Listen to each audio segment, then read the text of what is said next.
negara superpower. Kendali atas energi membuat Amerika menjadi juara dunia karena energinya adalah oil and gas. Amerika sejak tahun 70-an pengendalinya, terutama mengendalikan transaksinya selain kendali teknologi dan distribusinya. Kemudian dunia coba digeser ke non-fuel oil atau bukan minyak dan gas. Salah satunya Tiongkok yang coba saingin Amerika dalam kendali energi di luar minyak bumi. Pejuang-pejuang non-fuel oil ini akan membangun sumber energi bukan lagi berbasis oil and gas, tetapi baterai sebagai penyimpan dengan solar panel, tenaga air, tenaga angin, panas bumi, dan tenaga nuklir sebagai pembangkitnya.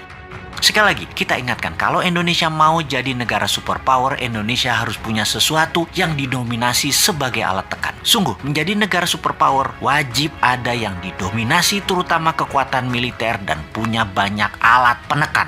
Amerika itu militernya terkuat di dunia sebagai alat tekan, punya teroris sebagai alat tekan, lalu punya dolar sebagai alat tekan juga, punya hutang sebagai alat tekan juga, punya multilateral organisasi seperti PBB, IMF, dan lain sebagainya sebagai alat tekan juga. Kemudian tujuan New Mind bernegara adalah ingin membuat Indonesia menjadi negara superpower. Tujuan Old Mind bernegara adalah mengelola anggaran dan rebutan anggaran. Mek ngono tok. Mentalnya yaitu cuman bisa rebutan anggaran, terus mau berkuasa lagi 2024 dan rakyatnya hebat lagi. Masih terpesona sama Old Mind. Kok iso yo? Sungguh Old Mind ya Old Mind. Bahkan kalau nanti oposisi yang menang, tetap otaknya hanya membagi-bagi anggaran yang 1.700 triliun APBN doang. Itu aja yang direbutkan dan fulus itu dibagi-bagi geng Senayan dan geng pejabat kroni mereka nanti. Sekedar mengingat 1.700 triliun setahun anggaran negara atau senilai 130 billion dolar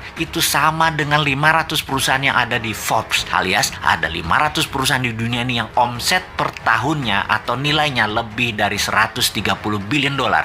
GE misalnya, omsetnya 250 billion dolar, lebih besar dari APBN Indonesia, dan untuk mengelolanya hanya perlu seorang CEO, bukan presiden. Bahkan tidak harus membelah dua negara, bukan harus membelah kampret, cebong, kadal gurun. Membelah dua bangsa Indonesia itu tidak saling tuduh antar ras, yang satu berbungkus agama, yang satu berbungkus materi jadi takut miskin. Alphabet misalnya, perusahaannya Google, nilainya kalau valuasinya saat ini adalah 600 billion dolar. Tesla itu 300 billion dolar. Apple 1.000 billion dolar atau 8 kali APBN Indonesia. Semuanya jauh di atas APBN Indonesia yang diperebutkan setiap 5 tahunan oleh para politisi yang niatnya katanya untuk rakyat padahal tidak. Makanya kalau Old Mind masih mau jadi pemimpin, paling pol yaitu eker-ekeran APBN. Beda kalau New Mind yang jadi, asli beda. Nggak rebutan APBN, pada rebutan punya proyek bisnis pribadi dan korporasi yang berjalan baik, karena mereka nanti bisa dapat pinjaman 5 kali lipat dari nilai aset yang bunganya 0%. Jadi APBN yang dalam setahun nilainya 130 billion atau 1.700 triliun rupiah bisa naik ke 1.000 billion atau 15.000 triliun dengan gampang, tanpa injek kaki rakyat dengan pajak tinggi, tanpa utang IMF, tanpa jual nikel ke Tiongkok. Mengapa bisa? Karena kita tidak mengerjakan apa yang Old Mind lakukan, misalnya menjual nikel mentahan, tetapi nanti nikelnya jadi diolah baterai di Indonesia 100% terlebih dahulu. Finish produknya baterai, bukan nikel smelter. Indonesia jadi raja baterai beneran, bukan ingin jadi raja baterai. Bahkan mobil SMK nanti bertenaga baterai kalau mobil itu nanti muncul. Kalau sekarang kan masih dipingit, namanya juga Satrio Piningit, karena mobil SMK itu sekali lagi, itu sesungguhnya Satrio Piningit itu aslinya yaitu.